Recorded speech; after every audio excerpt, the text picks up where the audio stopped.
Jeremiah Harrow, his wife Constance, and their 10 children had lived in a weathered shack 3 miles southeast of Macon, Georgia. The discovery happened on November 14, 1888, after neighbors reported hearing no sounds from the property for over 2 weeks. Tell me your city and the exact time on your clock right now. How many people can cut out their own tongues and survive long enough to write an entire wall covered in symbols? Boone counted 17 steps from the front door to the kitchen table. The floorboards creaked under his boots, each plank warped from years of Georgia humidity. He'd been a lawman for 12 years, but nothing prepared him for the silence that pressed against his eardrums. The Harrow property sat on 4 acres of red clay and scrub pine. Jeremiah had built the 3-room shack himself in 1881, using lumber from a mill fire in nearby Cochrane. The roof leaked in 7 places, marked by brown stains across the ceiling planks. Neighbors described this family as quiet, but not unfriendly. Martha Kellum, who lived a half-mile north, said Jeremiah would nod politely when their paths crossed at Pritchard's General Store. The children attended the one-room schoolhouse sporadically, arriving with clean faces and mended clothes. But something changed that autumn. Reverend Augustus Whitmore of the Pine Grove Baptist Church noticed the family's absence from Sunday services starting in early September. The Harrows had occupied the 3rd pew from the front for 6 years running. Store owner Caleb Pritchard marked October 2nd as the last time he saw any member of the family. Jeremiah had purchased 3 pounds of salt, a bottle of carbolic acid, and 4 yards of white cotton cloth. He paid with silver coins, counting them out slowly on the wooden counter. The first sign of trouble came from an unexpected source. Dr. Henrik Larson, who tended to families across 3 counties, received a note written in Jeremiah's careful script. The message, dated October 8th, requested morphine powder for preparation of the holy work. Larson found the request strange enough to ride out to the property. He discovered the family had covered every window with thick black cloth. When he knocked on the front door, a child's voice told him to go away. The voice sounded muffled, as if the speaker held something in their mouth. Larson left the morphine bottle on the front step and rode back to town. 3 days later, he found the empty bottle in his mailbox, along with $2 silver and a note that contained only symbols resembling twisted crosses and spirals. The morphine purchase troubled Larson enough that he mentioned it to Deputy Boone during their weekly chess game at Murphy's Tavern. Boone made a note to check on the Harrows when his duties permitted. That check came 6 weeks too late. The front door hung open when Boone arrived on that cold November morning. A bitter wind scattered leaves across the threshold, carrying the sharp scent of dried blood mixed with something else, something sweet and cloying that made his stomach turn. Inside, the deputy found a scene that would haunt him until his death 43 years later. The walls of all 3 rooms were covered in symbols painted in what appeared to be blood. The symbols formed patterns that hurt to look at directly, spirals within spirals that seemed to move when viewed from the corner of the eye. But the walls were only the beginning. The 12 members of the Harrow family lay arranged in the main room, positioned in a perfect circle with their heads pointing toward the center. Each person, from Jeremiah down to a 4-year-old Prudence, had clearly cut out their own tongue with surgical precision. The severed tongues formed a smaller circle in the room's center, arranged around a leather-bound Bible open to the book of Genesis. Boone's hands shook as he examined each body. The morphine had likely eased their suffering, but the evidence suggested they had lived for days after the mutilation.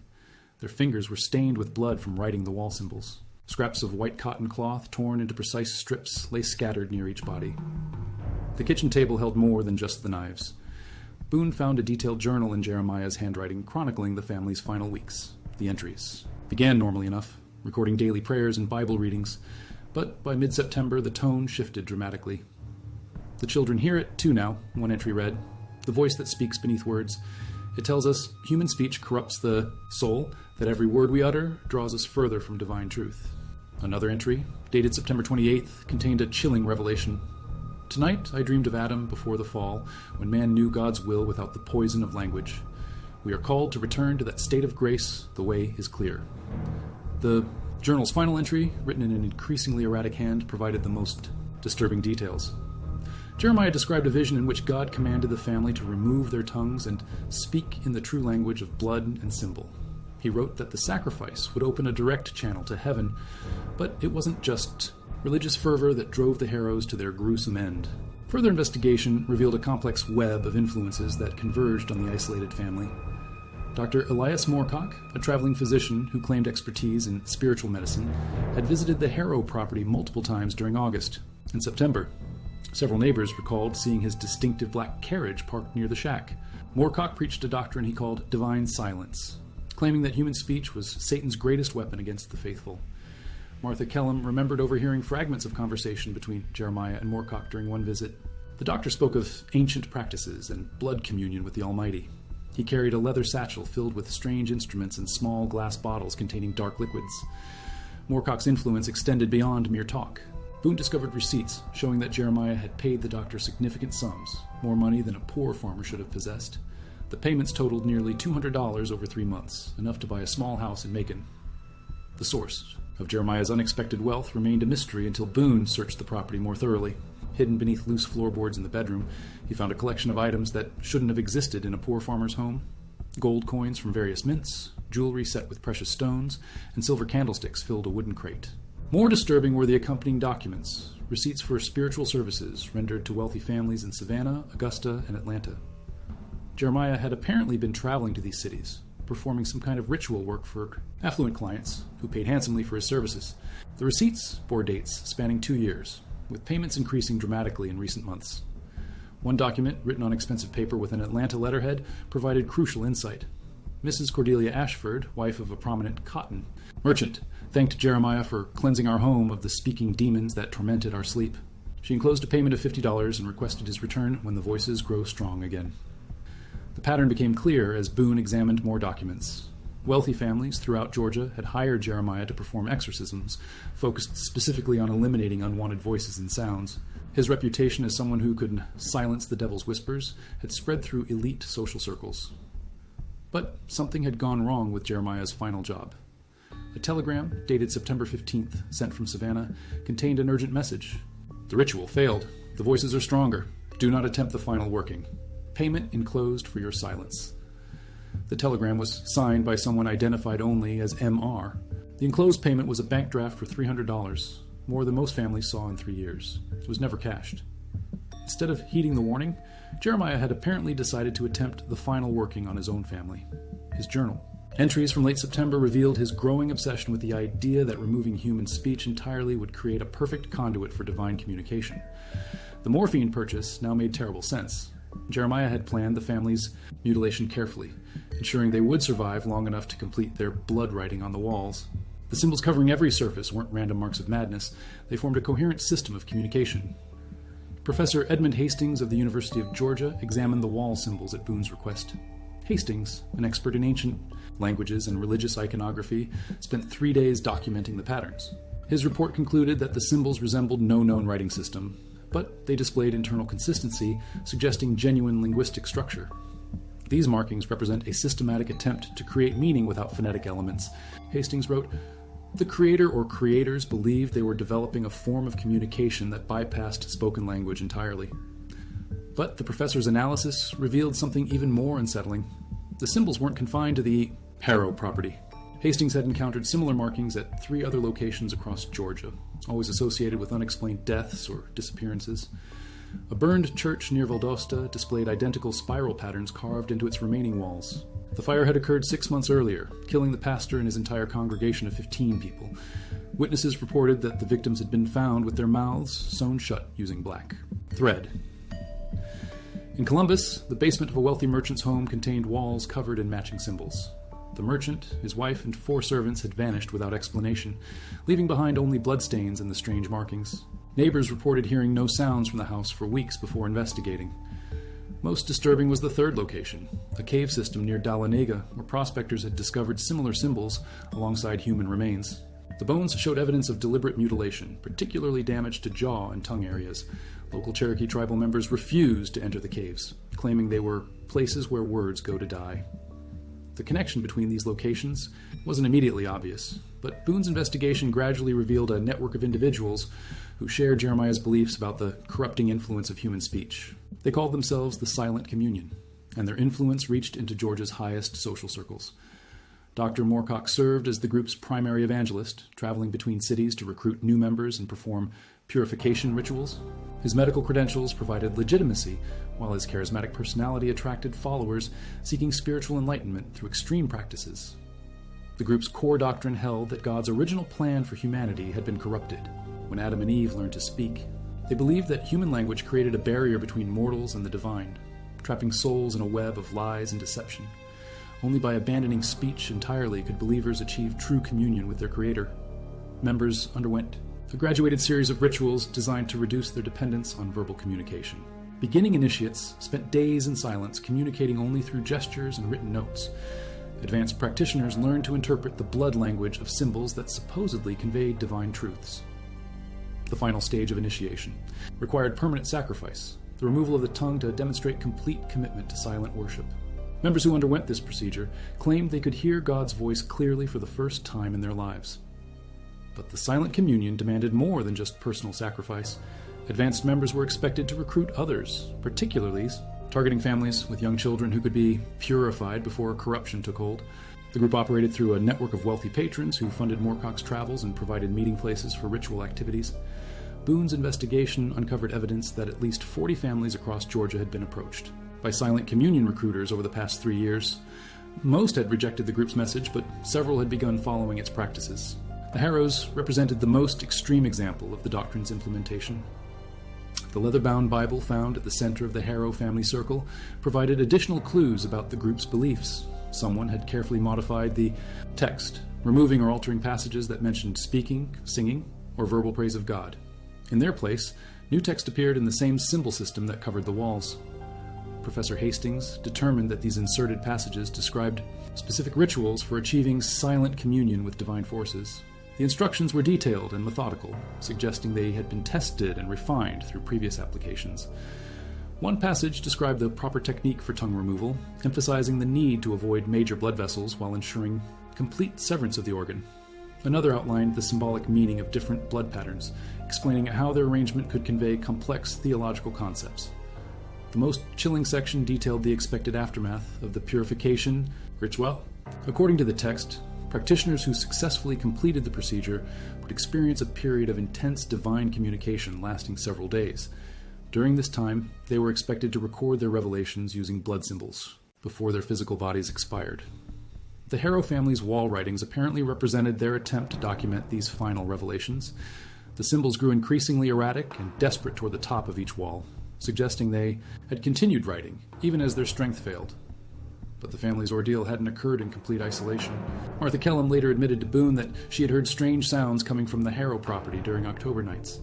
Not voices exactly, but rhythmic scratching and scraping that continued for hours after midnight. It sounded like rats in the walls, she explained, but too regular, too purposeful. Sometimes I'd see lights moving behind those black curtains they hung, but never heard a human sound. Other neighbors reported similar observations. The sounds always followed the same pattern. Periods of intense activity followed by complete silence. Several people mentioned seeing shadowy figures moving around the property at night, but no one investigated closely enough to identify specific individuals. The timeline suggested that the Harrow family had spent nearly 6 weeks in their self-imposed isolation, gradually implementing the silent communion's final ritual. The process hadn't been rushed or impulsive. It represented a carefully planned journey toward what they believed would be spiritual transcendence. Jeremiah's journal entries from this period revealed the psychological toll of the experience. Early entries expressed confidence and anticipation, but later writings showed increasing doubt and fear. By early November, his handwriting became barely legible, filled with crossed-out words and frantic corrections. "The silence grows heavy," one late entry read. "We hear things in the quiet that words never captured.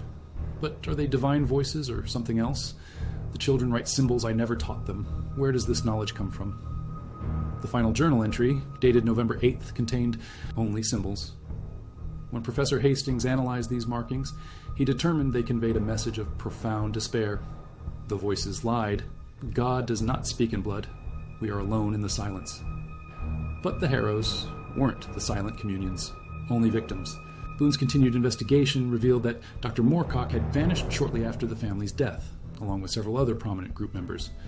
Their disappearances coincided with reports of increased activity at the cave sites near Dahlonega. Local prospectors began finding more human remains in the caves, always accompanied by fresh symbol markings. The bones showed increasing sophistication in their mutilation, suggesting the group's practices were evolving and becoming more extreme. The discovery that troubled Boone most came from the cave's deepest chamber. Someone had carved an enormous spiral pattern into the rock wall, surrounding it with hundreds of smaller symbols. At the pattern's center lay a collection of severed tongues preserved in glass jars filled with an unknown liquid. Each jar bore a paper label with a name and date. Boone recognized several names as missing persons from various Georgia counties.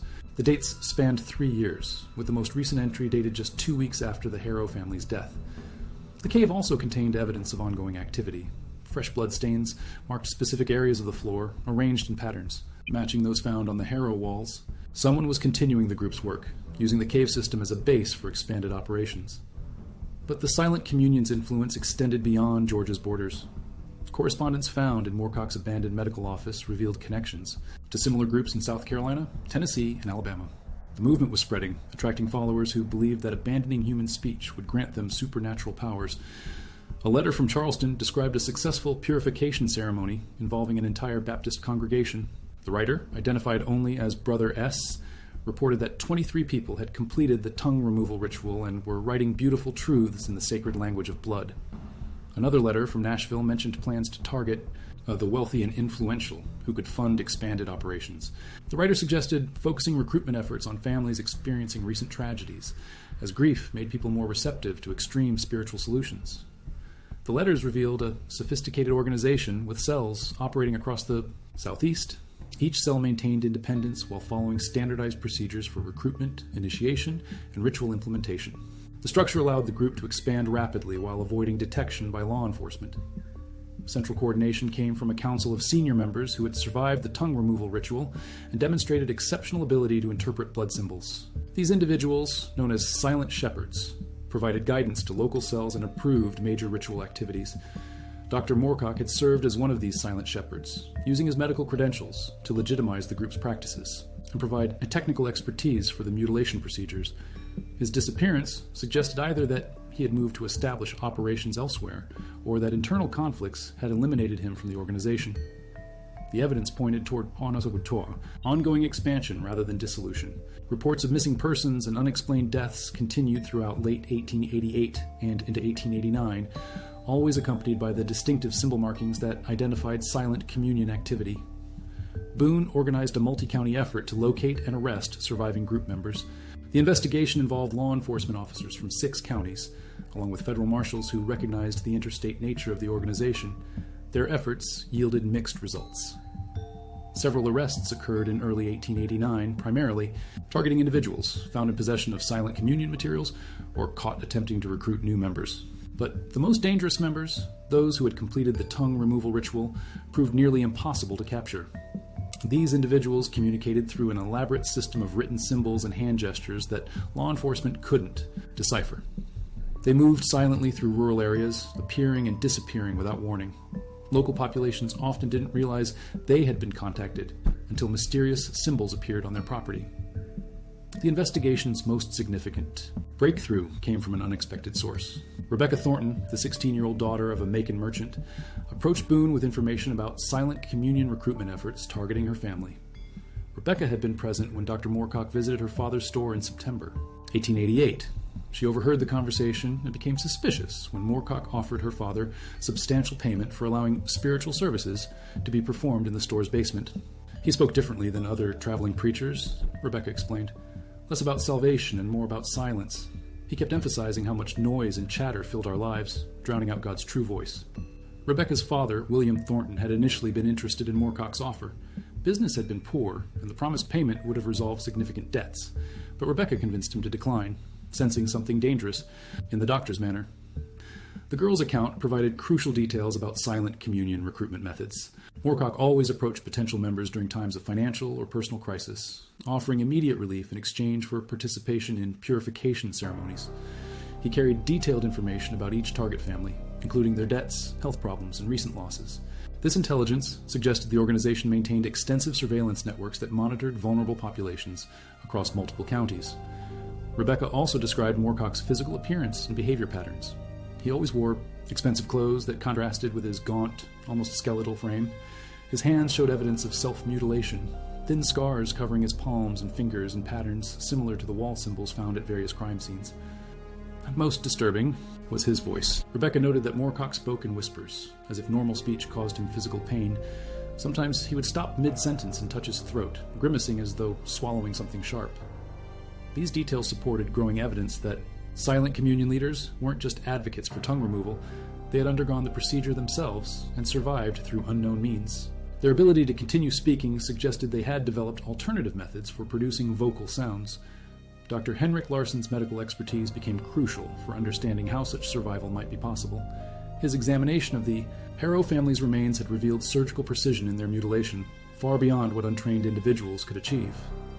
Someone with significant anatomical knowledge guided these procedures, Larsson reported. The cuts avoided major arteries while completely severing the tongue at its base. This level of precision requires extensive medical training.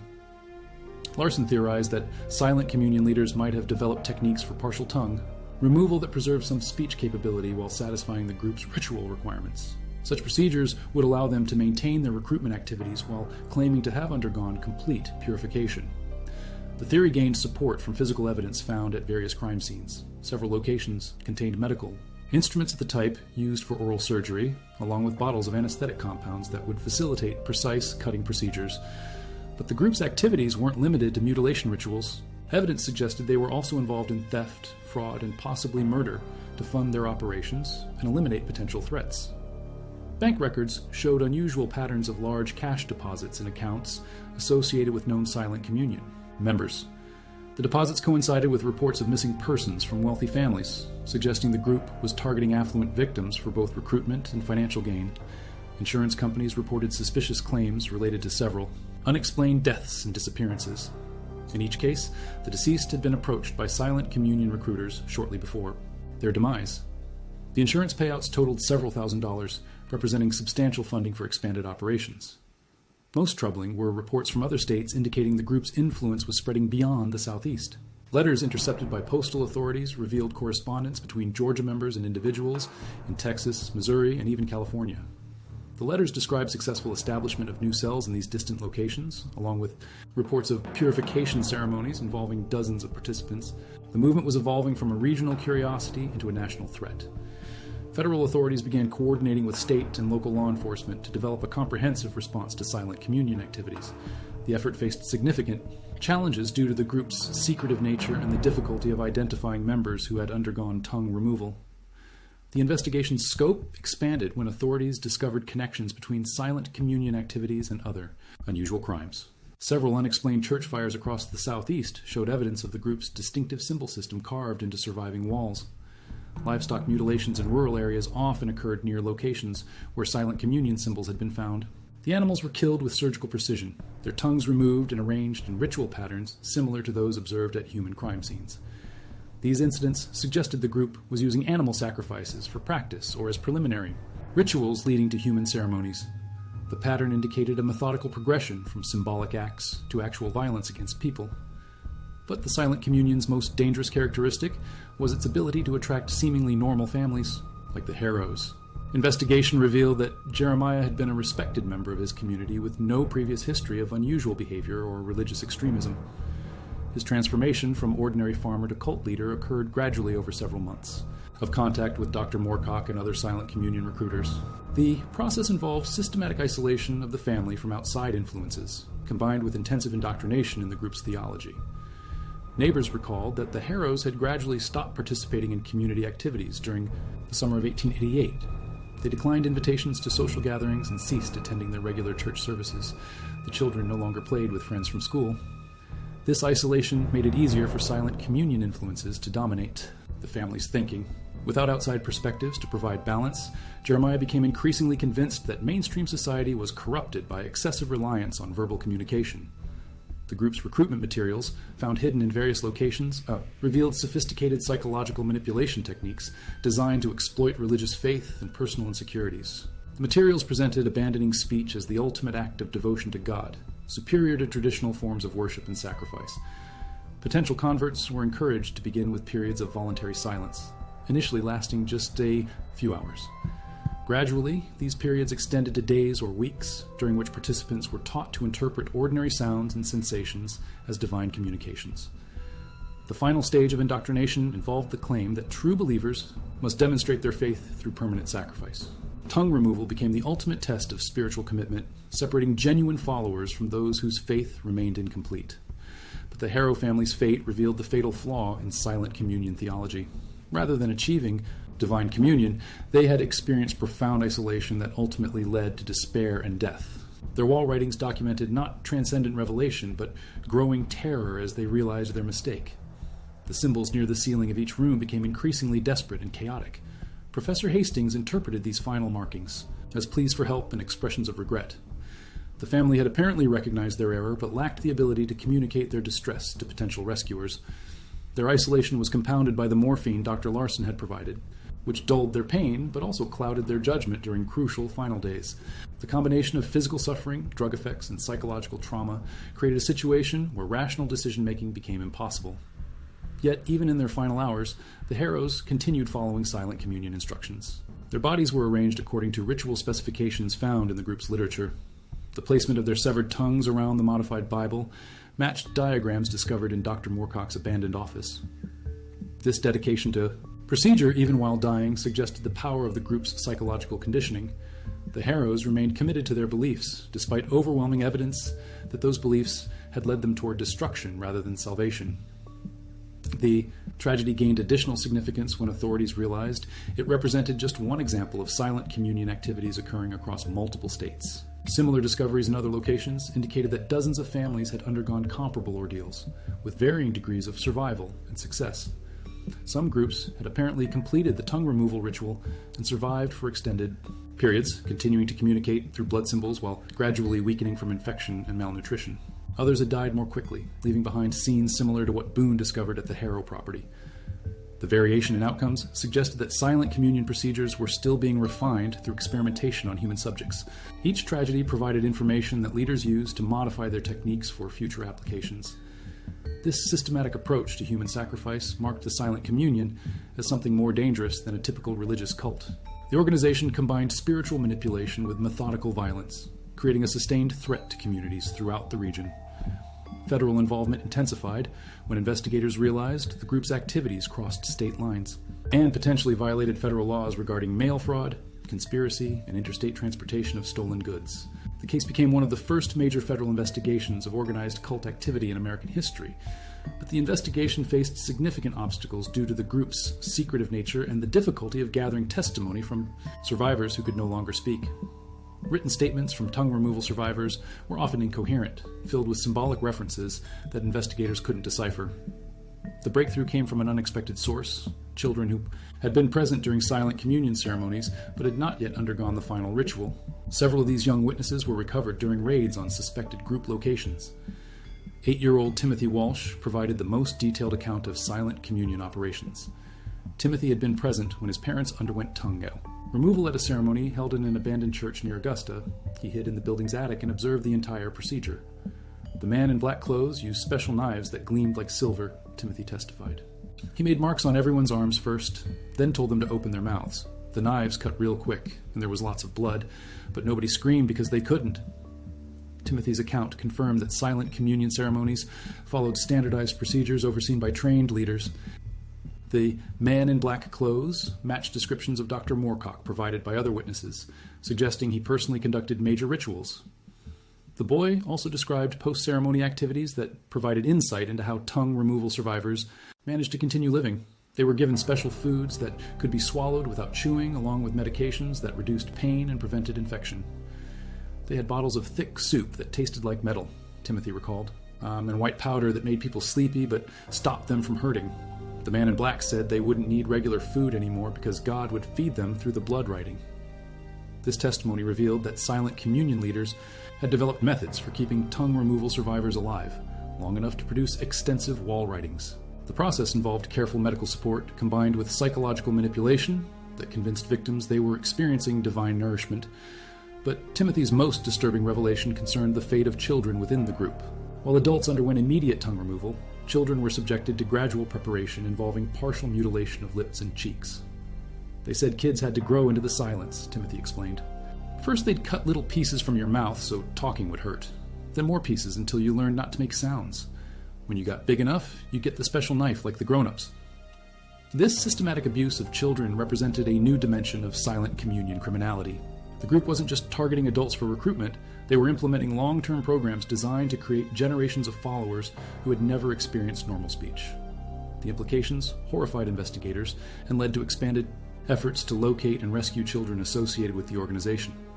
Raids on suspected silent communion locations became priorities for law enforcement agencies across multiple states. Several successful rescues occurred during the spring of 1889, recovering children who showed varying degrees of oral mutilation and psychological trauma. Medical examination revealed evidence of repeated surgical procedures designed to gradually impair speech without causing immediate death. Dr. Larson coordinated medical care for rescued children, working with specialists from Atlanta and Charleston to develop treatment protocols for their unusual injuries. The process required innovative surgical techniques to repair damage and restore as much speech capability as possible. But physical healing represented only part of the challenge. Children who had spent months or years in silent communion environments showed severe psychological damage from prolonged exposure to the group's extreme beliefs and practices. Many exhibited selective mutism, refusing to speak even after their physical injuries were treated. Others communicated primarily through symbolic gestures similar to those used by adult cult members. Some had apparently forgotten how to form words with their mouths and tongues. Educational specialists worked with rescued children to restore basic communication skills while providing psychological support for trauma recovery. The process often took months or years, and some children never fully recovered their ability to speak normally. These cases provided additional evidence of Silent Communion's methodical approach to creating permanent followers. The group's practices weren't impulsive acts of religious extremism. They represented calculated programs designed to systematically destroy human communication abilities. The organization's long-term goals became clearer as investigators analyzed documents recovered from various locations. Silent Communion leaders envisioned a society where verbal communication was completely eliminated, replaced by their system of blood symbols and ritualized gestures. They believed this transformation would create a more pure form of human existence, free from the lies and deceptions they associated with spoken language. Their ultimate goal involved converting entire communities to their practices, creating regions where traditional speech no longer occurred. But the practical implications of such conversion were catastrophic, as demonstrated by the fate of families, like the Harrows. Without effective communication methods, communities couldn't coordinate basic survival activities like food production, medical care, or child rearing. The Silent Communion's vision represented a form of cultural suicide disguised as spiritual advancement. Their success would have meant the destruction of civilization itself, replacing organized society with isolated groups of mute individuals gradually dying from their inability to coordinate essential activities. This realization motivated unprecedented cooperation between law enforcement agencies at all levels of government. The Silent Communion threat transcended typical criminal activity, representing an existential challenge to the foundations of human society. The investigation reached its climax during the summer of 1889, when federal agents located the organization's primary training facility in a remote valley near the Tennessee-Georgia border. The compound housed over 60 individuals in various stages of Silent Communion initiation. The raid required careful planning due to the unique challenges presented by suspects who couldn't speak and might not respond to normal law enforcement. Commands. Special teams were trained in the group's gesture language to facilitate communication during the arrest operation. What agents discovered at the compound exceeded their worst expectations. The facility contained multiple buildings designed for different aspects of Silent Communion training, including a medical facility equipped for tongue removal procedures and a library containing thousands of pages covered in blood symbols.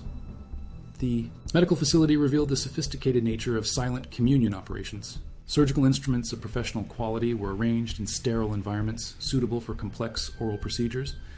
Bottles of anesthetic agents and anti-infection medications indicated careful attention to keeping patients alive through the mutilation process. But the most disturbing discovery was a collection of preserved tongues maintained in glass containers filled with formaldehyde.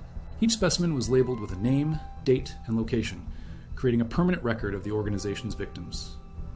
The labels documented Silent Communion activities across 7 states over a 4-year period. Conservative estimates suggested the organization had mutilated over 300 individuals, with unknown numbers of deaths resulting from infection or medical complications.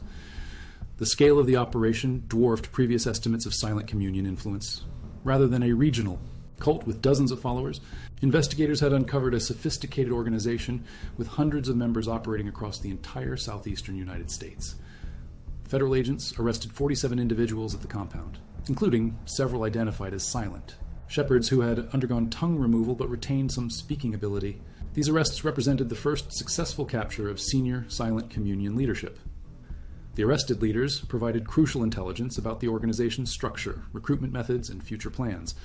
Under interrogation, they revealed that Silent Communion activities extended beyond the Southeast into Western territories and potentially into Mexico. They also confirmed that Dr. Moorcock served as the organization's primary medical authority, responsible for developing and refining tongue removal procedures. His location remained unknown, but evidence suggested he was establishing new training facilities in remote areas of Texas and New Mexico. The compound raid yielded extensive documentation of silent communion theology and practices. Thousands of pages written in blood symbols were photographed and sent to Professor Hastings for translation and analysis. The translated materials revealed the full scope of the organization's beliefs and ambitions. Silent communion leadership viewed their movement as the beginning of a new phase of human evolution, where traditional forms of communication would be abandoned in favor of what they considered more pure methods of interaction. Their ultimate vision involved the complete transformation of human society over several generations. Children would be raised without exposure to spoken language, learning only the blood symbol system and ritual gestures that silent communion leaders had developed. This transformed humanity would supposedly achieve direct communication with divine forces, eliminating the confusion and conflict that silent communion theology attributed to verbal communication. War, crime, and social discord would become impossible when people could only express themselves through sacred symbols. But the practical details of this vision revealed its fundamental impossibility. The blood symbol system was far too limited to support the complex communication needs of organized society. Basic activities like agriculture, construction, and trade required levels of detailed coordination that symbolic gestures couldn't provide. Silent communion leaders had apparently never considered these practical limitations, focusing instead on the spiritual benefits they believed would result from abandoning speech. Their theology was built on fantasy rather than realistic assessment of human communication needs. The organization's collapse began immediately after the compound raid. Without central leadership and training facilities, individual cells struggled to maintain their activities. Many members abandoned their involvement when they realized the full implications of silent communion practices. But some dedicated followers remained committed to the organization's goals despite its obvious failures. These individuals scattered across the Western territories, attempting to establish new centers of silent communion activity in areas beyond easy reach of federal law enforcement. Reports of suspicious activities and unexplained disappearances continued throughout 1890 and into 1891, concentrated primarily in remote areas of Texas, New Mexico, and Colorado. The patterns suggested that surviving silent